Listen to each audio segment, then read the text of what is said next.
van del punto 1 al punto 9. O sea, lo máximo es el 100%, pero nunca tomas el 100% del esfuerzo que soporta tensión. Siempre le quitas algo. Eso es lo que haces, ¿no? Entonces, él establece que para esfuerzo último, que está poniendo aquí, en el apartado de cortante, es el 67%, punto 667. Y para el esfuerzo, como lo explica él aquí, de fluencia o torsión a fluencia, punto 45. De la tabla que les mostré, toma el dato anterior y simplemente lo multiplica y le da el valor. Un detalle aquí interesante que no nomás lo comenta, pero no explica a qué se refiere más allá de eso. Dice que suponiendo que no existe remoción. Es un concepto importante de analizar. No viene aquí en la materia porque se ve propiedad de los materiales o en procesos de fabricación. ¿Cómo hicieron el ganchito del resorte? ¿Cómo hiciste el ganchito? ¿No? Pues generas el rolado, y la última fibra o la última espiral la vas a rolar a otra dirección y luego generas el último gancho. Pero cuando tú haces eso, te queda, en el doblez que haces, te queda el gancho con imperfecciones. Más adelante pongo la imagen, esa imagen queda con imperfecciones aquí. Y él le llama asentamiento al hecho de hacer un reproceso para garantizar que la última espira, o sea, la última vuelta, quede tal y como debe ser su geometría. O sea, que quede la misma distancia de paso, de aquí, lo estoy señalando de aquí, que de aquí a aquí. Cuando tú haces el gancho, esta casi siempre se va a deformar, o sea, te va a quedar diferente. Tiene que hacer un reproceso para que quede igual. Eso le llama asentamiento, le llama el autor. Y es importante porque todos sus cálculos están basados en estos radios. Que este radio sea perfecto, el de esta espira, y hay una razón de proporción entre este radio y el radio de la espira. El radio de la horquilla y el de la espira son prácticamente iguales, se le llama R1. Y para el R2 que menciona aquí también hay una relación de proporción. Casi siempre es mayor a 4 veces el valor del diámetro que tenga el objeto, este ángulo. Lo puse yo aquí, lo indico porque se ocupa en los cálculos ese dato. Y aquí él dice que va a considerar no remoción. O sea, sin hacer modificaciones, tal y como quede del proceso, así hizo en las pruebas. Y si tú haces la remoción o haces la modificación para que quede bien el ganchito, pues él ya no garantiza nada de estas mentiras. Eso es lo que está diciendo. Entonces haces tu cálculo de tus 3 esfuerzos, cada uno te va a dar en función de la carga. Si tú te vas fijando, el de fluencia es el más pequeño, después del de fluencia me toca el de cortante, de corte puro, resistencia de corte puro, y al final el que más soporta es tensión. Entonces creo que es lógico entenderlo así de la gráfica esfuerzo-deformación. El que más soporta es el de tensión y después para los demás dijimos que vas a ir quitando un porcentaje de energía. Influencia soporta menos y importante soporta menos. Eso es lo que me da ahí. Ya tenemos esos cálculos de esfuerzos, ya terminamos, pues apenas vamos en el 8. ¿Qué seguiría? Bueno, dijimos que en fatiga existe algo que se llama esfuerzo modificado, ¿no? Que le ponen una apóstrofe, un simbolito de prima, no cálculo primo o con factores de corrección. Aquí le llama SEW. ¿Por qué le llama SEW? El esfuerzo último según Watt modificado. Es lo que dice ahí. Esfuerzo último y la W es por Watt. Y 45 y 67 no los calcula, son los datos que vienen aquí que estaba yo mencionando en las tablas. Están tomados de tablas. Simplemente para establecer si fue granallado, no fue granallado, si fue en el cuerpo, si fue en el extremo, si es un acero o es otro. O sea, lo toma literalmente de tablas. El granallado, si recordamos que es cuando lo atacamos con perdigones para que gane esfuerzo en el cuerpo y pierda concentración de esfuerzos en el gancho. Eso es lo que dice. Entonces las dos posibilidades están, tú eliges cuál de las dos vas a usar. Lo pone ahí para que más adelante lo ocupamos en los siguientes cálculos. El 9 dice, vamos a calcular la resistencia al límite. ¿Cuánto soporta al límite el resorte? ¿Por qué le dice al límite? A ruptura. Los anteriores eran a cortante, a esfuerzo último, a tensión y a fluencia. Este es al límite, para que se rompa. Es la diferencia. Y cambia porque está alternando la carga, ¿no? Y aquí nos dice, bueno, vamos a considerar resistencia física de ciclo invertido. Si ubicamos esto que es en alternantes, ciclo invertido, ¿no? Tienes una viga normal y te enseñan que le pones una carga, la parte de arriba se comprime, la parte de abajo de la viga se tensa. Si esa carga la quitas y la pones, pues está invirtiendo el ciclo, ¿no? Cuando le pones la carga, la parte de arriba, la cubierta se comprime, la de abajo se tensa. Cuando le quito la carga, regresa como un resorte. Y cuando regresa, pues obviamente la parte de arriba que estaba comprimida se está estirando, se tensa, y la parte de abajo que se estaba tensando se comprime. Y entonces al hacer eso se le llama ciclo invertido, carga invertida. Bueno, es lo que dice ahí. Considerar que esta fórmula es válida para el ciclo invertido, o sea que solamente la podemos usar aquí en los resortes cuando la carga está alternando, cuando está fluctuando, cuando está cambiando, ¿no? Y dice, va a utilizar el esfuerzo último de Watt, considerado a 45.000. ¿Por qué va a tomar 45.000? Nunca estableció en el problema si iba a ser granallado o no. Entonces él lo eligió. Voy a suponer que no lo voy a granallar así como está, sin darle con alivio de esfuerzo ni nada. Entonces está tomando este valor, 45.000, y con ese va a hacer sus cálculos, se convierte en un dato. Pero en realidad es una premisa del autor. Él pudo decir, no, le voy a hacer un granallado, y pondría aquí el valor de los 465 megapascales o 675.000 P6, ¿no? Cualquiera de los dos. Entonces, sustituyen esta fórmula, que es muy sencilla. Por eso es que ocupabas el esfuerzo último, atención, que decía ahí, el esfuerzo acortante y el esfuerzo afluencia. Los ocupamos los tres. Aquí estamos ocupando apenas uno de ellos, ¿no? El 163.000. Sustituimos y me dicen que acorte va a soportar 26.000 a ruptura. Y ahí empiezan nuestras dudas, porque dicen, a ver, ¿por qué acortante soporta 54? Que se me olvide. Esfuerzo cortante 52.122 y a ruptura 26.000. Entonces es cuando empiezan tus dudas. A ver, entonces, ¿va a fallar por corte o va a fallar por ruptura? Es obvio que se va a presentar primero la ruptura antes de que generase el corte. ¿Y qué diferencia hay? No sé si hicieron pruebas en la máquina universal y vieron diferencia entre un cizallamiento puro, desgarramiento, deslizamiento, estrición. O sea, ¿cómo falla la pieza? La pieza falla diferente. No es lo mismo que yo tome la pieza y le estire tan repentinamente que se vea como si se capó, se corta. O sea, lo ves y se ve como si lo hubieras cortado con un cuchillo. Claro, no así, se ve a 45, ¿verdad? Pero se ve perfectamente claro. Hay ocasiones en que la carga la estás fluctuando, la estás variando y se ve como si tuviera hilos. Lo cortas y se ve un que se llama desgarramiento. Y hay otras ocasiones que lo haces tan lento que se va adelgazando. Son las tres más comunes. Bueno, es lo que está diciendo aquí. ¿Cómo va a fallar la pieza? ¿Se va a cortar, si se va a capar perfectamente, o a ruptura? Ruptura es desgarramiento.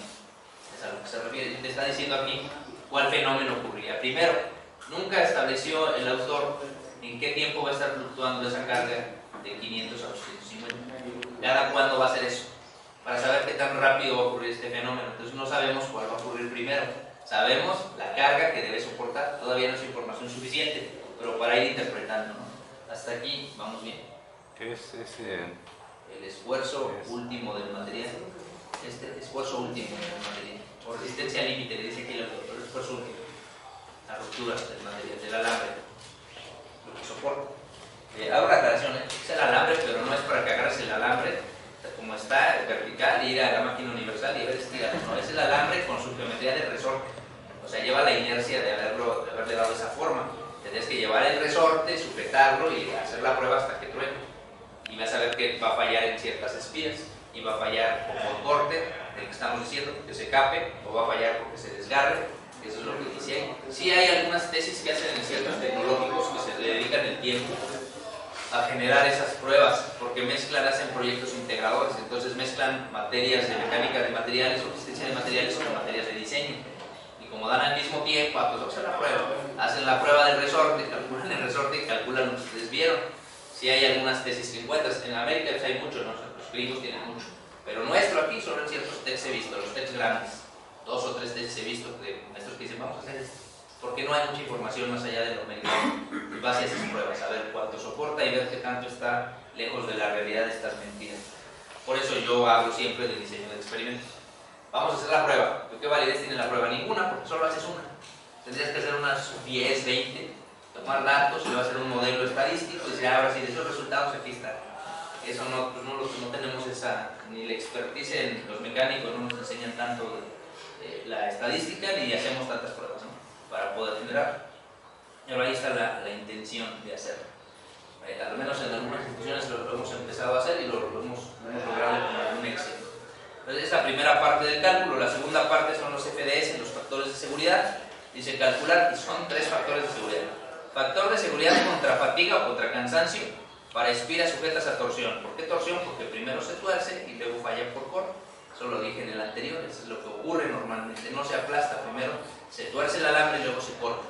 Se puede cortar de manera pura o puede quedar con desgarro, ¿no? Pero se corta. Entonces el primer cálculo, la primera premisa del autor, y lo primero que hace es obtener el C1, y aquí me voy a adelantar un poquito. Él maneja una C, C1 y C2. ¿Qué es cada uno? C1 ya lo platicamos, es la razón de proporción entre el diámetro de la espira y el diámetro de la lámina. Es el primero que usamos. Rango de 4 a 14 a 16. Usamos un 9, ¿se acuerdan? Era este, ¿verdad? Me regreso rápido. Es este. Es la C. Es el rango preferente. Pero luego hay un C1 y C2 y lo establece aquí el autor en función de una R. ¿A qué se refiere? Bueno, en realidad son razones de proporción, otra vez entre el diámetro y el diámetro de la espira, que es las vueltas que tiene, qué tamaño son, y el alambre qué diámetro tiene. Sí, pero aparte de ese diámetro del alambre, dijimos que el alambre tiene un elemento de sujeción que es el gancho, y el gancho, viéndolo en dos vistas, aquí tiene un radio, un diámetro, si lo quieres ver así, un diámetro de la argolla o el ganchito de sujeción, y ese no se hace aleatorio, se hace con una proporción, y aquí le llaman R1 a esta proporción, y nos da una pequeña nota que viene de los experimentos y dice R1 es el radio promedio general del ganchito y suele ser el mismo que el radio de la espira, o debería de ser.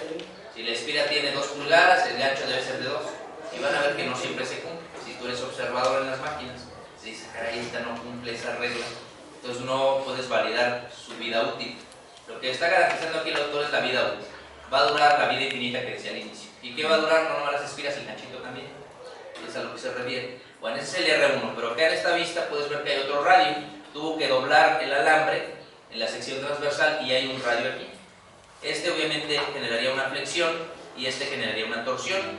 Bueno, pero este radio de cuánto debe ser, hablando de razones de proporción, por eso me estoy adelantando. R2 es el radio con el que voy a doblar el ganchito y suele ser mayor a 4. El valor que quieras, pero mayor a 4. Es una regla. Si lo haces más pequeño, ¿qué va a pasar? Pues va a fallar por torsión. Ya hicieron ellos ese análisis y vieron que no tiene que ser 4 veces más grande, si no, no va a aguantar. Y ese rango viene en el handbook. Y lo comento porque el autor no lo explica, simplemente lo calcula y tienes que ponerte a buscarle por qué usó ese dato. Y aquí ves el dato que él usó. C1 dices 2 veces el radio del diámetro. Sabemos que esto se refiere a la proporción del gancho. ¿Cuál valor va a utilizar? Bueno, este ya lo habíamos calculado nosotros, sabemos que C es el mismo que habíamos utilizado al inicio, 9. Entonces dice que lo establecemos aquí, es prácticamente el mismo. Pues vamos a tomar el mismo. Que usamos al inicio, usamos un 8, ahí va un 8. ¿Vale? Con ese valor vas a calcular la concentración de esfuerzos. ¿Qué concentración de esfuerzos? Bueno, aquí le llama B, pero es concentración de esfuerzos en los ganchos. K subíndice B, los ganchitos. Y aquí está la fórmula. Simplemente es experimentar la fórmula, obviamente, o empírica, le dice. Entonces, de aquí lo único que vas a hacer es sustituir el valor de C y obtener tu concentración de esfuerzos, 1.09. Puede dar un dato, vuelvo a insistir, pero la unidad aquí no hay problema. Bueno, ya tenemos la concentración de esfuerzos. Ahora que vamos a calcular dos tipos de esfuerzos: esfuerzo alternante y esfuerzo medio. ¿De qué? Del gancho. Entonces, ya están sus fórmulas definidas, simplemente sustituimos. Sencillo. 28.000, 110.000, 81.000, máximo, mínimo y alternante. Tenemos los 3 esfuerzos. Todavía no me dice cuál es el que me sirve, simplemente los calcula hoy. Al final hace la discriminación y hace una tabla a ver de todos estos cuál es el bueno, cuál es el que yo voy a considerar. Por eso al fin y al cabo tú eres el diseñador, lo calculas y dices con cuál te vas a ir, máximos o mínimos o promedios o qué vas a hacer. Entonces ya mira, 110.000 no va a tener. Pero bueno, ¿qué es KB? La concentración de esfuerzos en el gancho. La concentración que estamos calculando en el ganchito. Todo esto siempre y cuando el ganchito tenga el diámetro igual que la espira, si no, pues no existe fórmula. Ya tú supones. Quizá por razones de proporción lo podrías hacer, pero sería otra vez una premisa muy subjetiva, ¿no? Pero bueno, ese es el primer cálculo: esfuerzos en los ganchos. Esfuerzo alternante, medio y mínimo. Para calcularlo necesito la concentración del esfuerzo en el ganchito. K subíndice. ¿Hasta ahí? ¿No? Ahí la llevamos. 12. Y por eso es fácil una evaluación hasta teórica. A ver, pues, ¿qué es esto? ¿Qué es esto? ¿Qué es esto? Sencillo. Pero bueno, ahí está tu acordeón, no hay problema. Dice aquí, cálculo de resistencia física. Atención, yo lo conozco como esfuerzo, pero bueno, así le puso esfuerzo físico, atención, esfuerzo, atención. Y factor de seguridad a la fatiga por flexión, porque ya habíamos calculado nosotros la concentración de esfuerzos y el esfuerzo alternante. Entonces lo que va a hacer primero, esfuerzo a tensión. El esfuerzo a tensión aquí es igual, este ya lo habíamos calculado, ese es el esfuerzo último que soportaba el ganchito, el resorte, y lo vamos a dividir entre el 67. ¿De dónde sacamos el 67? Bueno, de este valor. Puedo tenerlo de 45.000 o lo puedo tener de 67.000. Claro que también puedo establecer que existe este rango, ¿no? 45 y 67. Cualquiera de estos dos son los que está usando. Aunque si no sabes el valor, pues simplemente tomas el valor más conservador, quizá un punto 4. ¿Cuál fue el más bajo de la tabla? Punto 3, ¿no? Es el más bajo, más bajito de la tabla. Si no tengo el dato, pues tomo el más conservador, que me genere la menor resistencia posible, un punto 3%, ¿no? Si no tuvieras datos experimentales para poder calcular. Estamos aquí. Este esfuerzo ya lo conocíamos, de 26.000. El valor está yéndose a un valor conservador de .667, redondeándolo, y ya le dice cuánto soporta tensión, 38.000. ¿Por qué ocupa ese dato? Porque está calculando el factor de seguridad a fatiga, por eso le pone la F de los ganchos. Dice F subíndice B, casi no se ve, pero eso es. El factor de seguridad de fatiga de los ganchitos es esfuerzo último a tensión menos esfuerzo a tensión mínimo, entre esfuerzo medio, faltan 15, lo pongo para que no se me olvide, saber hasta dónde llego. Puedo ir un poco más rápido, pero dejaría de lado algunas cosas que se me hacen importantes, sobre todo las Cs. ¿Por qué puso 5? Bueno, ¿por qué puso el valor igual al del diámetro? Y son los datos que quiero que les queden por ahí claros, que no lo especifica directamente aquí, aunque yo traté de poner las leyendas correspondientes. Pues bueno, tengo el factor de seguridad. Ya desde aquí yo podría detenerme y regresar mi cálculo, porque me dio inferior a la unidad y el factor de seguridad siempre debe ser 1 o mayor. Ya desde ahí sé que no aguantó. Pero aún así él continúa en su cálculo y luego hace un método numérico y se regresa y hace una iteración. De hecho hace 2 iteraciones. Pero bueno, aquí dice que le da .78, sé que no va a soportar, pero aún así continúa con sus cálculos. Y bueno, más adelante hago los cálculos. Paso 13, esfuerzo a torsión. Ya habíamos dicho que había un C1 y C2. El C2 está en función del radio cuando doblo el gancho y decía que es mayor a 4. Dijimos que era esa razón. Entonces utilizamos su ecuación, la constante por el diámetro del alambre es de 2, lo mismo, y sustituimos. El uso 5, como puedo usar 6, 7, 8, cualquier valor arriba de 4. Si lo haces inferior, no garantiza que soporte. Eso es todo. Hasta ahí, vamos bien. Okay. Sustituimos y nos va a dar cuánto debería de ser el radio que tendría aquí, .44 pulgadas. El sistema está en el sistema inglés, ¿no? Los americanos. Se refiere a cuánto tiene que tener aquí el ángulo de inclinación con el que yo genero el radio y luego el spring back lo regresa, ¿no? Ese dato. Entonces no es aleatorio, nomás dobla el villano, tiene que tener un radio en particular por la concentración de esfuerzo. Punto 4. Ahora, de eso que sea factible fabricarlo, esa es otra cosa. Aquí es el diseño, cuánto debería más o menos de valer, ¿no? Punto 4 pulgadas. Y de ahí obtiene otra vez la concentración de esfuerzos de Watt. ¿Y por qué le llama 2 a cada uno de ellos? Bueno, pues porque lo va a usar todo en función de un C subíndice 2. El original pues era con C, o sea, con el valor directo, ¿no? Vuelve a calcular los cortantes, ya tiene aquí sus fórmulas, y obtiene cuánto es el cortante de cada uno, es alternante, medio y mínimo para el gancho, ¿no? Obviamente considerando ese doblez. Uno es a flexión y uno es a torsión, porque lo establecemos aquí para que lo vieras, ¿no? Este suele fallar por flexión, tú le cuelgas aquí el peso cuando lo estiras y se flexiona tanto que aquí es donde suele fallar. Este objeto cuando tú lo doblas tiende a fallar como toda la espira, por torsión y corto. Es lo común, no cuando lo fabricas, cuando lo usas.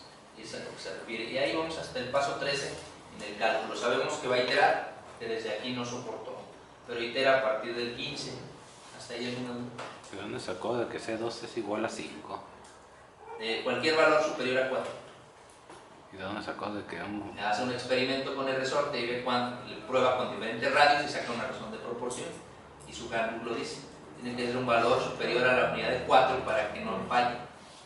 Es un experimento, por eso que al fin y al cabo es un dato experimental, no es analítico. Analítico es, hice el experimento, me dio datos, de ahí obtengo una curva de comportamiento y obtengo una ecuación matemática.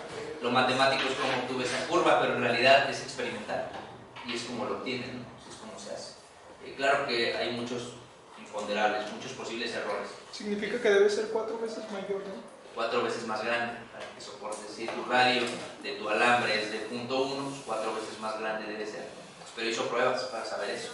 A ver, probemos con 1, con 2, con 3, no. Y hace iteraciones, o sea, me refiero que no hizo una prueba, hace N cantidad de pruebas para validar su muestreo y que sea cierto eso. Por eso digo que aquí no lo haces. Cuando lo haces tendrías que garantízame el lote del material, que sea igual el material. No sé, son cosas que uno se pregunta mucho. Yo recuerdo mucho cuando hacía pruebas en durómetro, por ejemplo, y no me daba igual. Y sabemos que vienen con un calibre, y el calibre dice, pon la pieza, pones la esfera y la indicación, y ahí te da tal dureza. Y si da, perfecto. Pero quitas el calibre y pones tu material y dan 20 diferentes. Por la calidad del material que estás trayendo. El calibre, ¿por qué te da igual? Porque es una pieza costosa, casi pura al 100%, y que sí da esa dureza en todos los puntos. Y tu pieza la traes y aquí te da 10 Rowell, aquí 8, aquí 15, aquí 16. Y entonces, ¿cómo sabes qué dureza tiene la pieza? Pues haces 20 pruebas y haces el promedio y esa es la dureza. Eso es lo que haces, esa es la realidad. ¿Cómo le hacen en la industria? Bueno, tú estás en manufactura, compañero. Yo le he preguntado a gente que se dedica a esto, ¿y tú cómo sabes cuando te traen una pieza y dices, diseñame esto? El tornero o la persona especialista en maquinados no se mete a cosas que no domina. Y te dice, ok, ¿quieres que te diseñe esto? ¿Qué diámetro quieres? Tal diámetro. ¿Qué material? No, pues con 10, 18, lo que sea. Está bien, tráeme el material y en ese te lo hago. O sea, ellos no te compran el material. Tráeme el material y en ese te lo fabrico. No, que tú consíguelo, entonces págame el metalúrgico. Y él va y pide el material y manda a hacer pruebas de metalografía. Y que él diga que es ese material con esa dureza. No el que fabrica. Él manda a pedir esa hojita. Ya le llega y él lo fabrica. Ya si falla, pues fue brocado. Ya tú dices que ese material. Él nomás te garantiza la forma. Y ahí está la geometría que pediste y tal. Así te lo hacen en la industria.